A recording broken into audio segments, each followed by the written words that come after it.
कुछ दिन पहले हम रात्रि में बैठे थे और मन में एक भाव आया। देखिए, ये हम निवेदन सबसे करते हैं कि आपने खूब रसिक जनों के पद गाए, लेकिन अब स्थिति ये होनी चाहिए कि आप स्वयं भी कुछ कुछ पद लिखिए।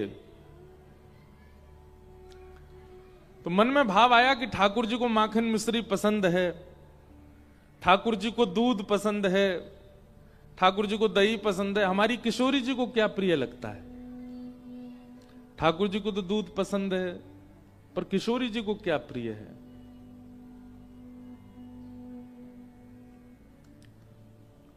तब मन में ये पद आया, ये भाव आया। अभी तक हमने कहीं नहीं गाया, पहली बार रांची में ही गा रहे हैं। किशोरी जी को क्या प्रिय है? नहीं, आप बस सुनिए। हमको थोड़ा भय भी लग रहा है गाने में, क्योंकि बहुत रसपक्ष है। पता नहीं आप लोग किस रूप में लेंगे, लेकिन सामने श्री राधा रमन जी प्रमुख श्रोता बैठा रखे हैं ना आपने, इनको सुना रहे हैं हम। तो आप लोग ध्यान से सुनिए। आहा,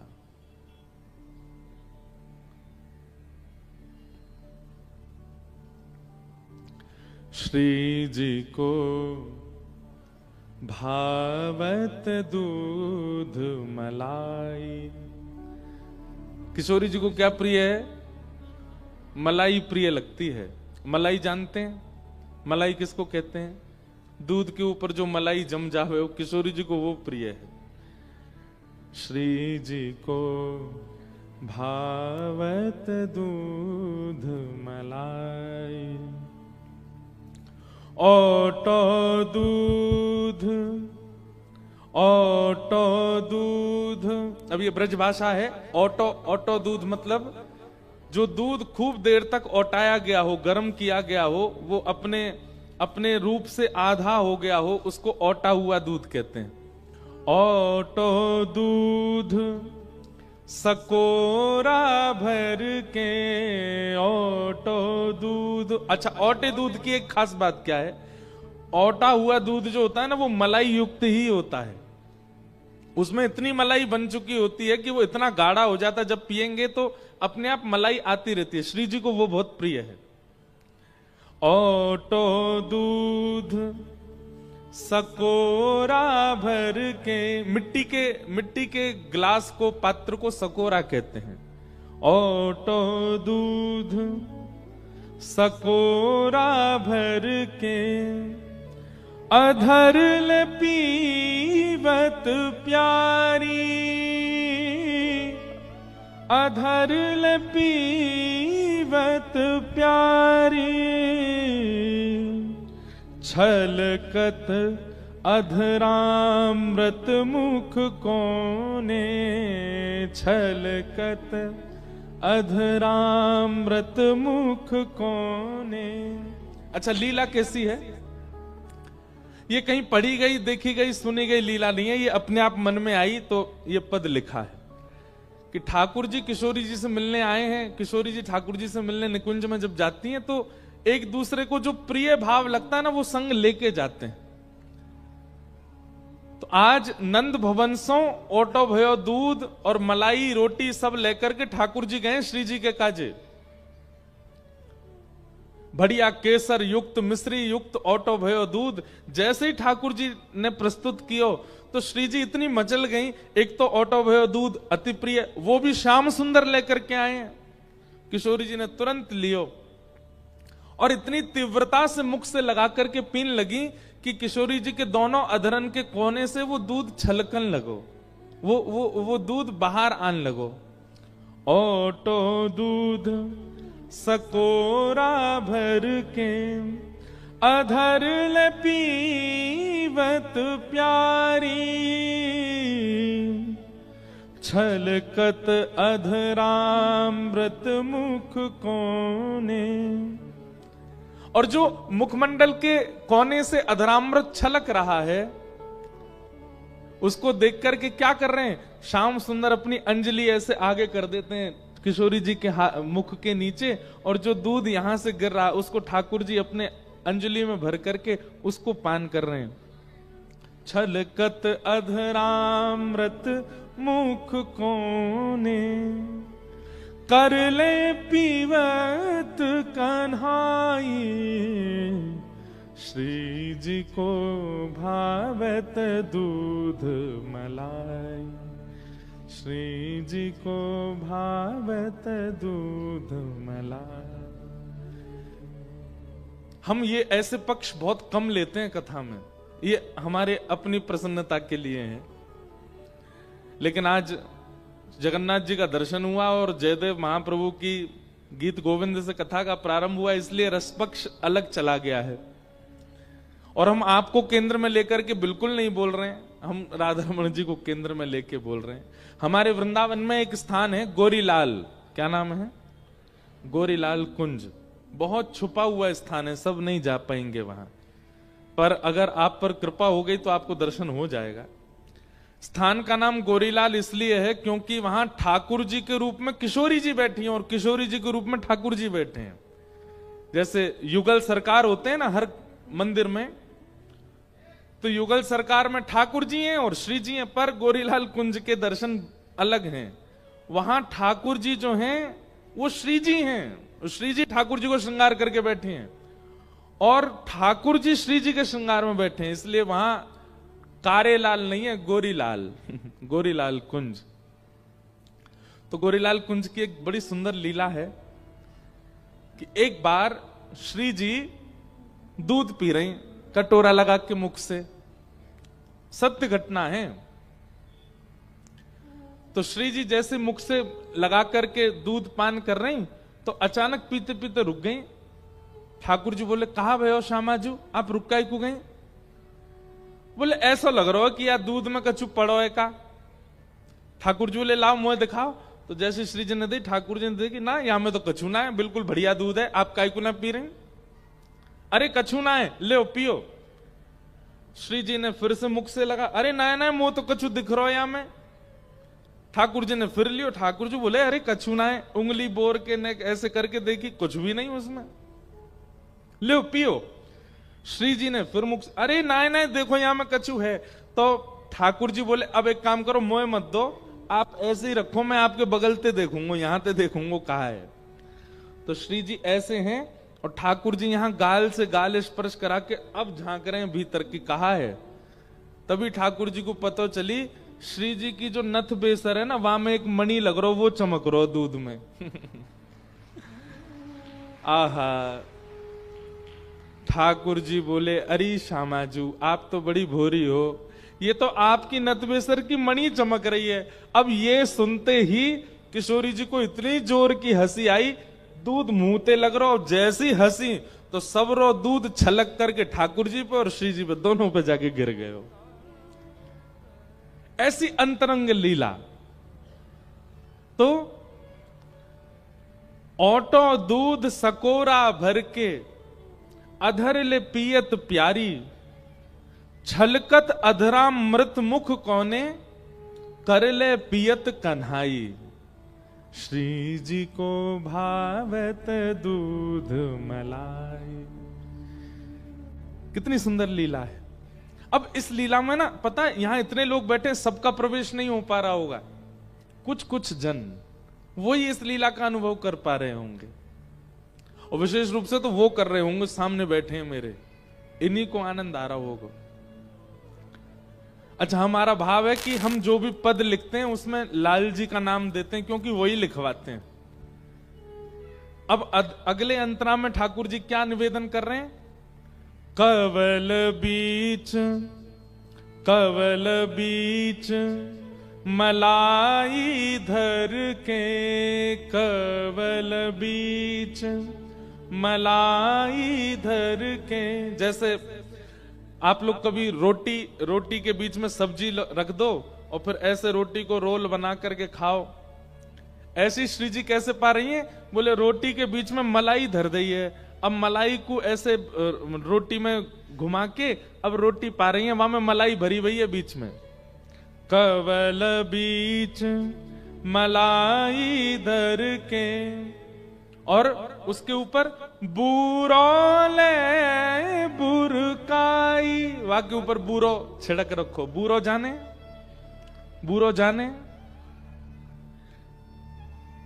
एक व्यक्ति से हमने पूछा, मैंने कि बूरा किसको कहते हैं? बोले पिसी हुई चीनी। पिसी हुई चीनी नहीं होती बूरा, बूरा होता मिष्ठान है, पर वो बतासा होता है ना। अब क्या आप लोग विदेशी नहीं हो, हैं झारखंड में ही रहते हो, सब पता ही है, बूरा बतासा सब जानते ही हैं। तो श्री जी ने रोटी में मलाई धर रखी है, बीच में बूरो बुरोक रखो है, और अति आनंद। किशोरी जी को इतने चाव से रोटी में मलाई और बूरो बुरुक तो देख, अति आनंद भय गिरधर प्रभु, अति आनंद भय गिरधर प्रभु। किशोरी जी के अधर पर दूध लग रहा है, हाथ में मलाई लग रही है, हाथ सबरे दूध मलाई में सन रहे हैं, इतने चाव से बूरो बुरक करके श्री जी पा रही हैं। और दूर बैठे बैठे हमारे गिरधर लाल कहा कर रहे हैं, बार बार बलि जाई, बार बार बल जाई, श्री जी को भावत दूध मलाई, श्री जी को भावत दूध मलाई। कवल बीच मलाई धर के, कवल बीच मलाई धर के, बुरौले बुरकाई, बुरौले बुरकाई, अति आनंद भय गिरधर प्रभु, अति आनंद भय गिरधर प्रभु।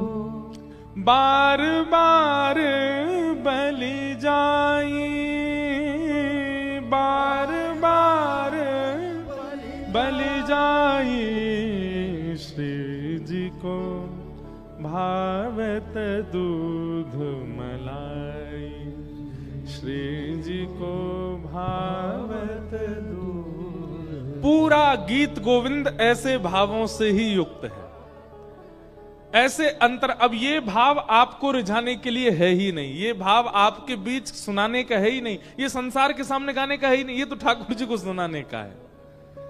गीत गोविंद ऐसे भाव हैं, वहां आपको कुछ नहीं मिलेगा, वहां ठाकुर जी को प्राप्त हो। हाँ, अगर कोई प्रेमी है, अगर कोई रसिक है, अगर कोई भाव निमग्न है, उसको निश्चित ही वह भाव समझ में आ जाएंगे गीत गोविंद के। तो इसलिए गीत गोविंद के अर्थ समझने के लिए ज्यादा चेष्टाएं मत कीजिएगा, बस उसकी अष्टपदियों को जाकर के ठाकुर जी को सुना दीजिएगा, क्योंकि ठाकुर जी समझते हैं उसके भाव। अभिनव जलधार सुंदर, धृतमंदर धृतमंदर, श्रीमुख चंद्र चकोर, जय जय देव हरे। श्रीमुख चंद्र चकोर, जय जय देव हरे। कल हमने गोवर्धन उत्सव किया कथा में, पर हम कथा गोवर्धन उत्सव की कह ही नहीं पाए। लाल जी आ गए, आप सब लोग खड़े हो गए, तो फिर वहीं कथा विश्राम की। वास्तव में गोवर्धन लीला किस बात का प्रतीक है? बहुत ध्यानपूर्वक सुनिएगा हमारी बात। ठाकुर जी से जब हमारा प्रेम होने लग जाता है तो हमारी चिंता ठाकुर जी को होती है। एक बार कृष्ण भक्ति जीवन में प्रकट हो जाए, एक बार वृंदावन के प्रति प्रेम आपके चित्त में प्रकट हो जाए, उसके बाद यदि आपका धन भी कहीं गलत स्थान पर व्यय होता है तो ठाकुर जी को बहुत पीड़ा होती है। भाई, जिससे हमारा संबंध नहीं, वो कहीं कितना भी खर्चा करे, हमको पीड़ा क्यों होगी? लेकिन हमारा जरा सा भी प्रेम किसी से है और हमें पता चले उसको करोड़ों का नुकसान हो गया तो पीड़ा होती है ना। ऐसे ही ठाकुर जी के जब हम आश्रित हो जाते हैं, उसके बाद हमारे धन भी अगर गलत जगह खर्च होता है, ठाकुर जी को बहुत पीड़ा होती है। ठाकुर जी ने मन में विचार किया कि मैं इन ब्रजवासीन को मिल गयो, इतनी सहजता से मैं इन ब्रजवासीन के समीप आए गयो, और जे सबरे ब्रजवासी मोह छोड़ करके बा इंद्र की पूजा करें, अपने जीवन भर की कमाई ते, अपने जीवन भर के सबरे श्रमन को वही के 56 भोग में व्यय कर दें। ठाकुर जी को पीड़ा होने लगी। अब जब मैं मिल गया तो फिर कोई और के पास जावे की आवश्यकता कहां है। लेकिन ठाकुर जी बोले, मैं कितनों कहता रहूं, मैं जय जय हूं, मैं परमात्मा हूं, मैं भगवान हूं, मेरी बात तो ये लोग मानने वाले नहीं है। तब ठाकुर जी ने मन में विचार किया, ऐसा मैं कहा करूं कि ये ब्रजवासी मेरी पूजा करें और इन्हें यूं पता भी नहीं चले कि ये मैं ही हूं। बस इस भाव के लिए ठाकुर जी ने गोवर्धन उत्सव किया। ठाकुर जी खुद कह में कई बार गोपी निमंत्रण दे दे, लाला घर आए जाइयो, सत्यनारायण भगवान की पूजा है। ठाकुर जी कहें, जी सत्यनारायण कौन है? गोपी कहें, लाला जय जय है। ठाकुर जी कहें, एरी गोपी तू एक काम कर, पंजीरों को भोग मोइये लगा दे, मेरे ही आगे अगरबत्ती जला दे, मैं ही सत्यनारायण हूं, मेरी पूजा कर ले। गोपी के, चल दारी के मोह धोबो आवे ना है, सत्यनारायण बने हमारी जान को। ठाकुर जी बोले, भैया इन गोप ग्वालन ने ये विश्वास ही नहीं होगा कि मैं परमात्मा हूं। क्यों? क्योंकि प्रेम की अवस्था इतनी अतीत में जा चुकी है, प्रेम इतना अति हो चुका है कि अब परमात्मा स्वीकार नहीं किया जा रहा है। प्रेम अथाह जहां होगा वहां प्रभुता का दर्शन नहीं हो सकता। प्रेम अथाह जहां होगा वहां व्यक्ति की श्रेष्ठताएं गौड़ हो जाती हैं, श्रेष्ठता दिखाई नहीं देती।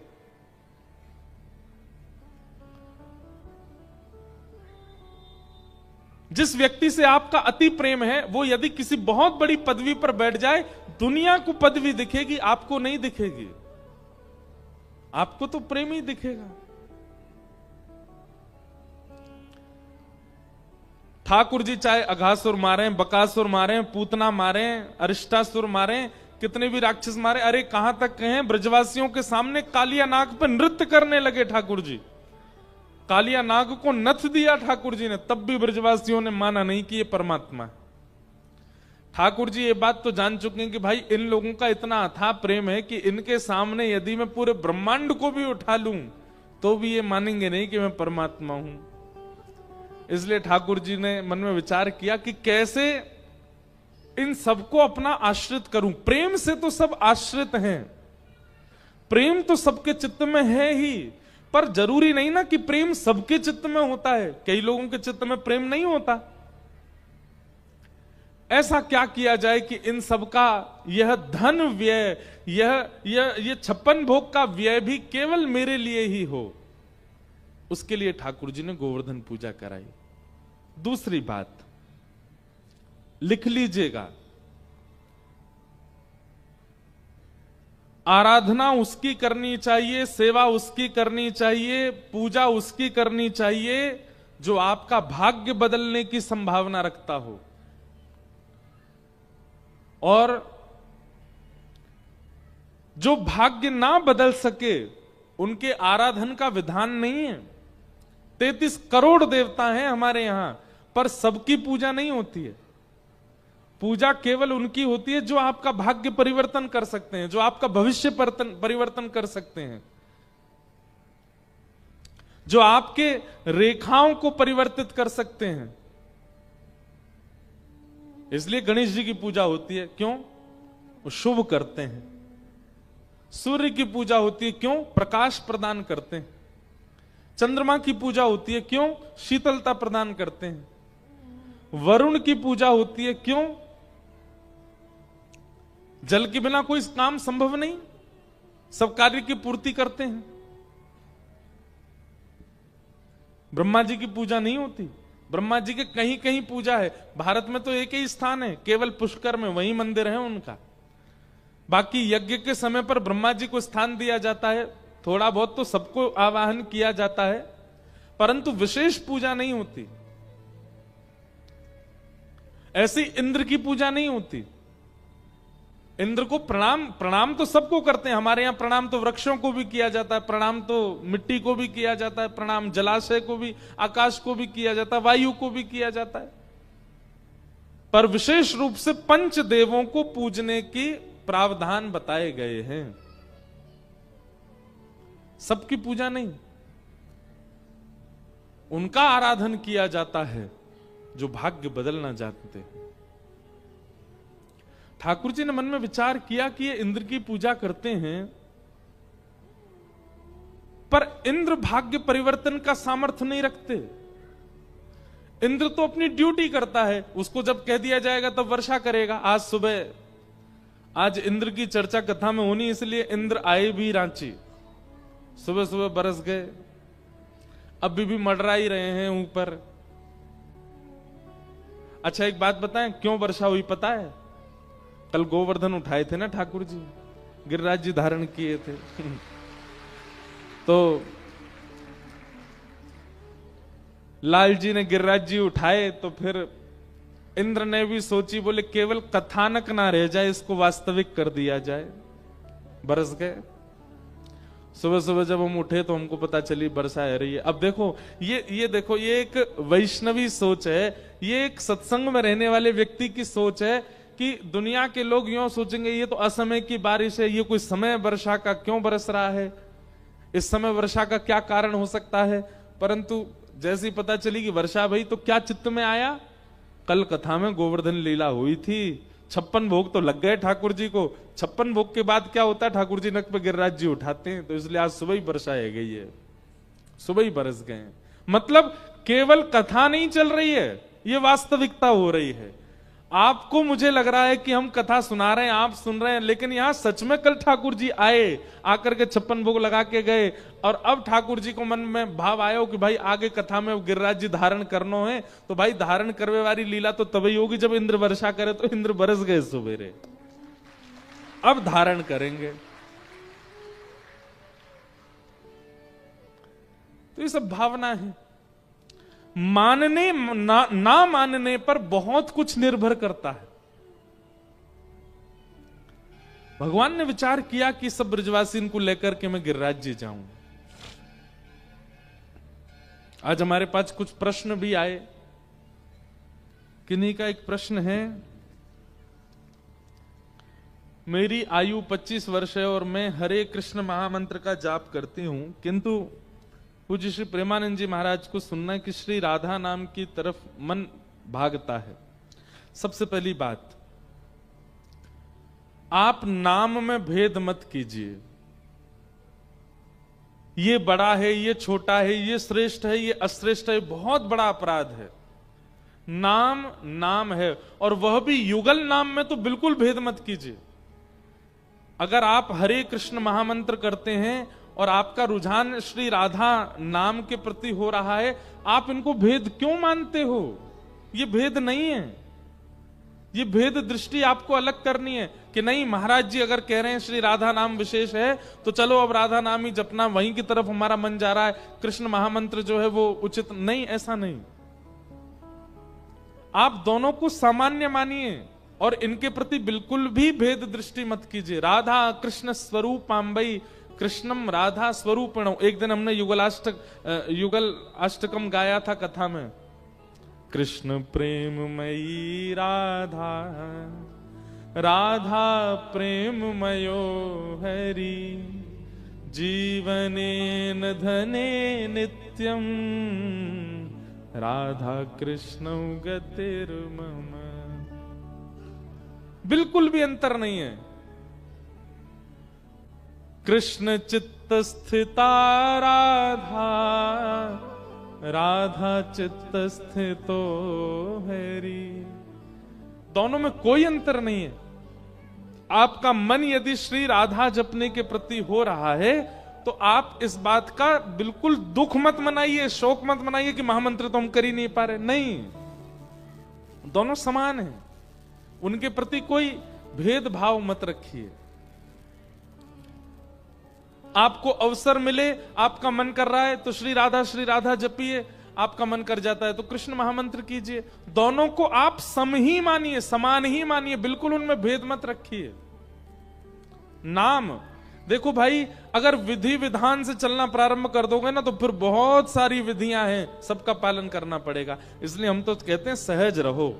श्री युगल एक ही हैं, दोनों में कोई अंतर नहीं।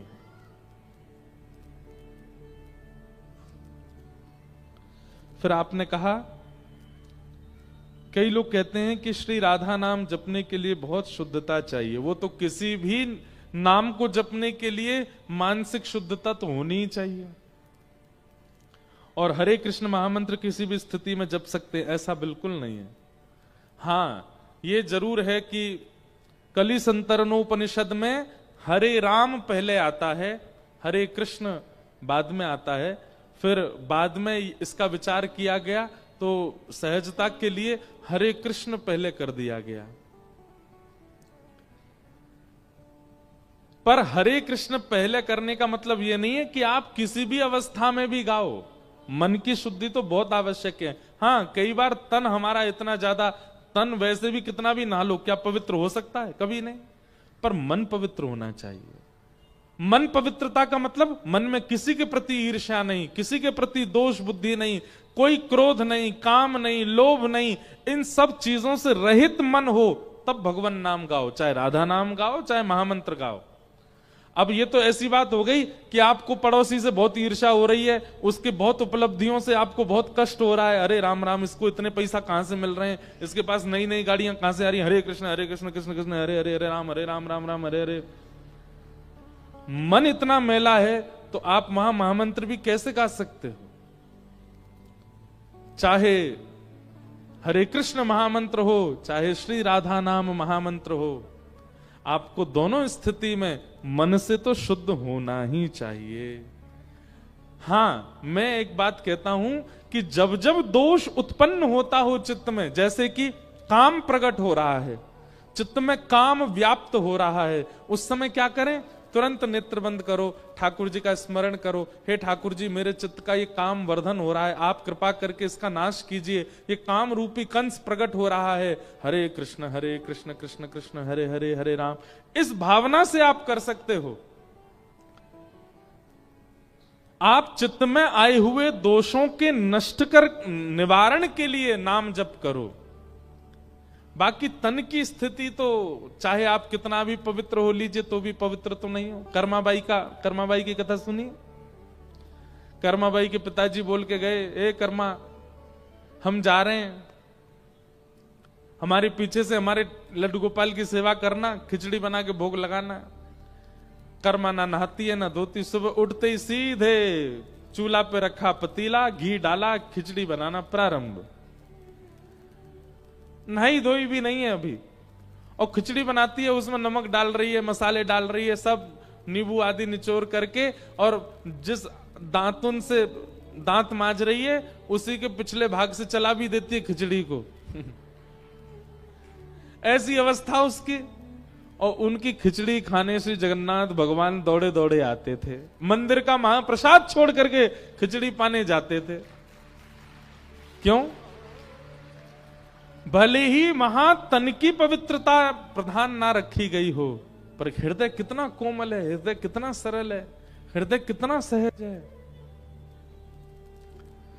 कलयुग में हमको कई बातें कहने में बहुत डर लगता। कई लोग यहाँ पे फिर कहीं ऐसा नहीं करने लग जाए, बोले ना जरूरी नहीं है, महाराज जी कह गए हृदय पवित्र होना चाहिए। माता जी कहें, ए 3 दिन हो गए तुझे नहाया नहीं है, चल नहा ले। देख महाराज जी की कथा सुनो, क्या कह रहे थे महाराज जी? शारीरिक स्नान आवश्यक नहीं है। मां, आप भी ठंड में क्यों पीछे पड़ी रहती हो? इसका मतलब यह नहीं है कि अपने कर्तव्यों से भाग जाओ, वो तो करना ही है आपको। नित्य स्नान कीजिए। एक पंडित जी, उनको हम बोले, मैं भाई श्लोक तो शुद्ध बोला करो, गंगे च यमुना चैव यमुने चैव बोलो, थोड़ा शुद्ध। आप श्लोक की बात करते हैं, मैं तो उस श्लोक की बात करता हूं महाराज जी, मुझे क्या समझा रहे हो आप? ऐसी बड़ी बड़ी बातें कर देते हैं लोग। ऐसा नहीं है, कर्तव्यों का निर्वहन तो बहुत जरूरी है। सीधी बात, वैद्य ने औषधि दी है आपके रोग को ठीक करने के लिए। आपको खांसी जुकाम हो गया तो आपको डॉक्टर ने दवाई दे दी, बोले भाई ये कफ सिरप है, ये दवाई है, 3 बार लेनी है। 1 हफ्ता बाद भी आपका जुकाम गया नहीं, खांसी गई नहीं। डॉक्टर ने पूछा, बोले आप दवाई ले रहे? तो बोले हाँ, सुबह आपने बोला था लेते, दोपहर में लेते, रात में लेते। कफ सिरप पी रहे? तो बोले हाँ, ये भी देखो पूरी बोतल खाली हो गई। तो फिर तुम्हारी खांसी जुकाम ठीक क्यों नहीं हुए भाई? खान पान क्या करते थे? वो तो सब जो घर में बनता सब पाता था। सुबह नाश्ता कर लेता था, फिर उसके बाद एक कोल्ड ड्रिंक पी लेता था, दोपहर में एक आइसक्रीम खा लेता था, रात में लस्सी पी। तो बोले तो भाई कहां से ठीक होगा? फिर परहेज भी तो जरूरी है। तो ऐसे ही मन से शुद्ध होकर के नाम जप करना, महामंत्र आदि का जप करना, ये तो औषधि लेना है। पर नित्य स्नान करना, नित्य स्वच्छ रहना, ये परहेज करना है। तो परहेज भी आपको करना है। कहीं हमारी बात सुनकर के आप सोचो स्नान तो आवश्यक नहीं। तो जिनका ये भाव है, आपके 2 भावों की पुष्टि। पहली बात तो युगल नाम में बिल्कुल भी भेद मत करो। श्री राधा श्री राधा श्री राधा और महामंत्र हरे कृष्ण कृष्ण कृष्ण हरे हरे, हरे राम राम राम हरे हरे, दोनों के प्रति भेदभाव मत कीजिए। कौन बड़ा कौन छोटा ये भेद निकालिए चित्त से। जब जो स्मृति में आ जाए उसको जपने लग जाओ। हम तो अपनी बात कह रहे हैं। शास्त्रीय बातों में जाओगे तो वहां कई विधान है, परंतु एक हम सहज बात बोल रहे हैं। दूसरी बात, शुद्धावस्था में केवल महामंत्र नहीं, राधा नाम भी करना पड़ेगा। सब शुद्धावस्था में हो, ऐसा हमारा भाव है।